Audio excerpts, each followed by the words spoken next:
Good morning and welcome to Let's Talk Dementia Live with Carol Howell. I'm so glad you've chosen to join me today. We have listeners and viewers in 75 countries.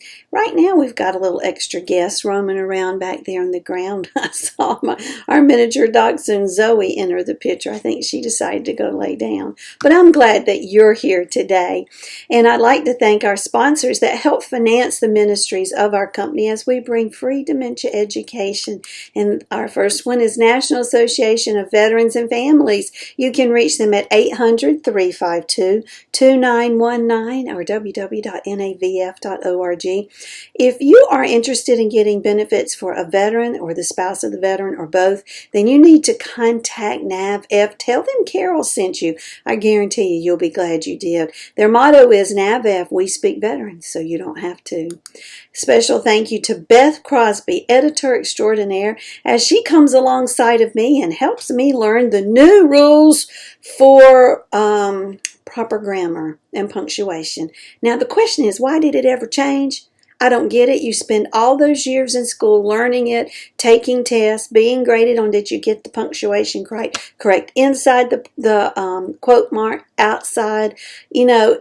It just drove me crazy, but I learned it. Now Beth tells me everything's changed. So I'm glad I have her, and you need her too to make sure what you're writing is at its best, and you can reach her at www.editorbeth.com.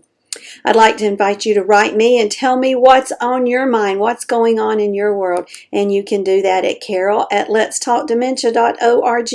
I am happy to take your email, and if you send your phone number, I'm glad to call you back if you would like for me to do that. You can also find me at www.letstalkdementia.org, where we publish everything that we produce is right there on the website, including our Amazon best-selling book. Oh, let's move that over. Amazon best-selling book, Let's Talk Dementia. Mama is Confused and So Am I. Reminisce and Worship. You'll find all our books there and check them out. I hope that they will be a blessing to you.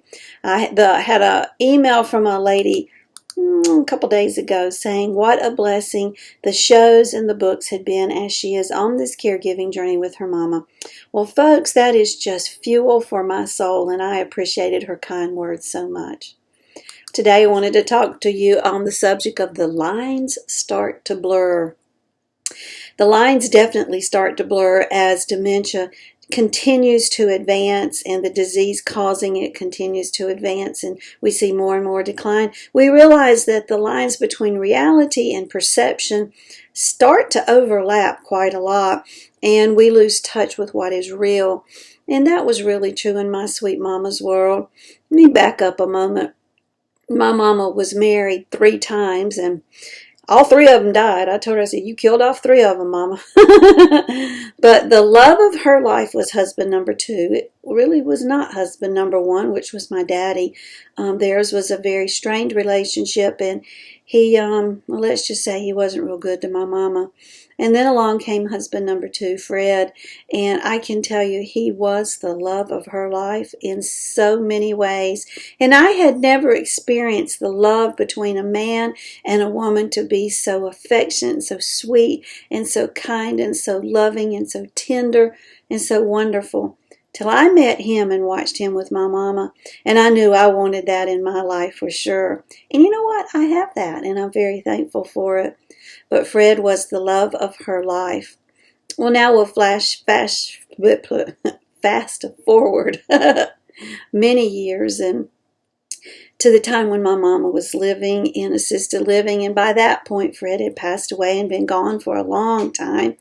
But my mama still talked about him a lot and was very much still in love with this man.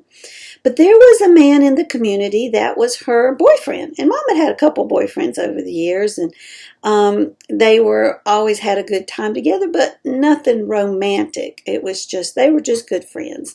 And but along came Mr. Jim, and Mr. Jim just really took to my mom, and he was very sweet to my mom and very concerned about her and made sure that she had what she needed. And every time he went out to go shopping or something, he'd bring her back something. He kept her stocked in White Diamonds cologne, which I didn't mind at all because that meant we didn't have to buy it. Stuff's not cheap. But anyway, Mr. Jim took me aside one day and said, Carol, I want to marry your mama, and I want to know if that's okay with you.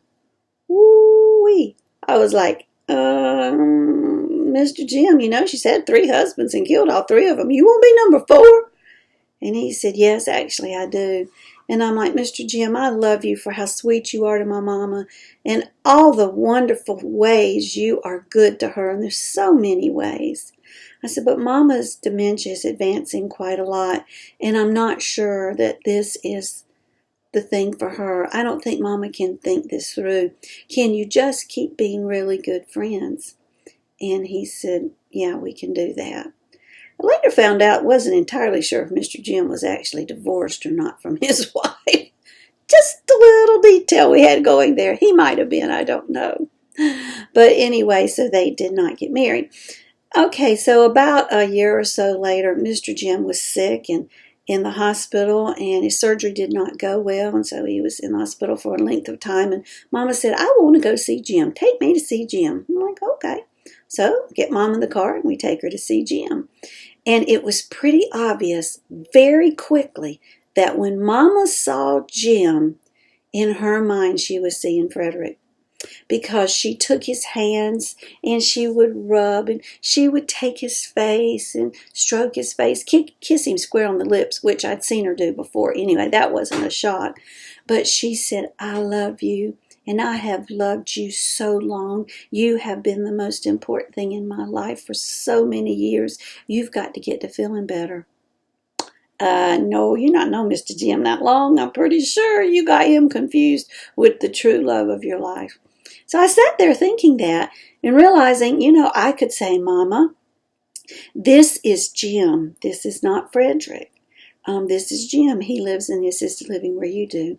I could have done that, but I didn't see a need to because at that minute, my mama was so peaceful and she was so happy to be with Frederick because she had missed him so much. And now there she was getting to visit with him.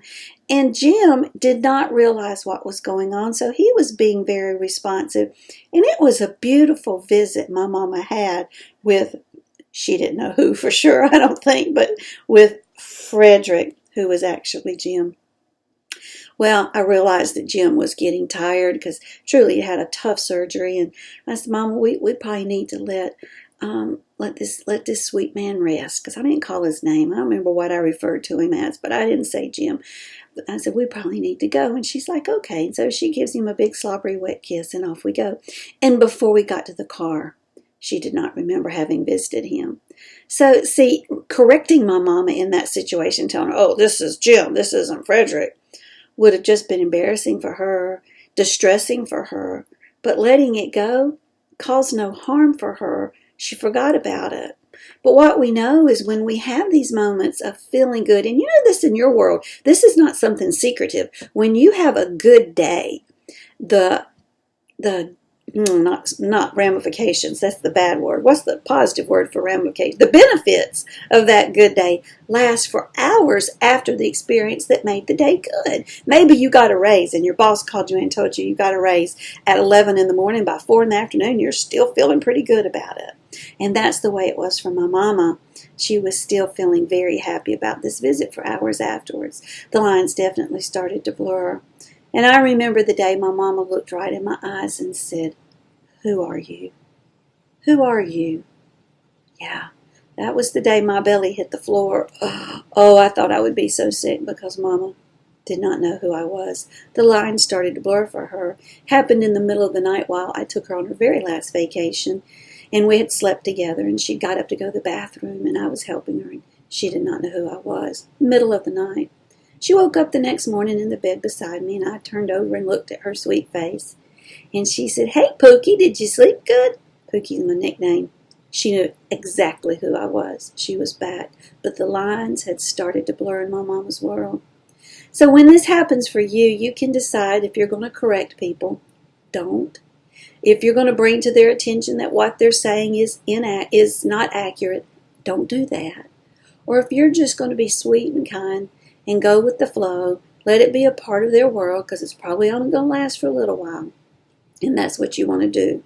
Now, you never want to do that if it's going to bring a potential harm or physical harm to your individual, or even a mental, cognitive harm. You never would want to do that to anybody. But 9 times out of 10, the confusion that our folks feel, it's not something we correct, because we want to bring happiness and peace and calm and good into their world. Amen? Do I have an amen from the amen corner? I should, because I'm telling you, it made for a good day for my mama when she got to go see Mr. Jim, who she thought was Frederick. Okay, so that's my story for today. It's just been on my mind. I don't know why these things come to my brain, but they do. And I write them down and think, I need to share this with my folks on my show. Well, write me and tell me what's on your mind, Carol, at letstalkdementia.org, and visit our website. Whoops, let me fix that. Visit our website, and I appreciate you doing that. Hang out at the website a little bit and look around. That would be good. A special thank you to our sponsors, Beth Crosby at editorbeth.com and National Association of Veterans and Families, and you can find them at 800-352-2919. Well, as I always tell you, this show is dedicated to the glory of God and in honor of my sweet mama. I'm just playing with buttons here left and right. There we go. I'll get better at this one day. Or not. You can just never tell. But this show is dedicated to the glory of God and in memory of my sweet mama, Miss Vera Jean. There she is. That's at the beauty shop. You can see the wash basin behind her head. That girl did the best job on my mama's hair, and look, she's smiling and happy. I miss that woman. I hope you have a good day, and when you leave me, go hug your LO. Tell them you love them. You'll be glad you did. Blessings and smiles on your day.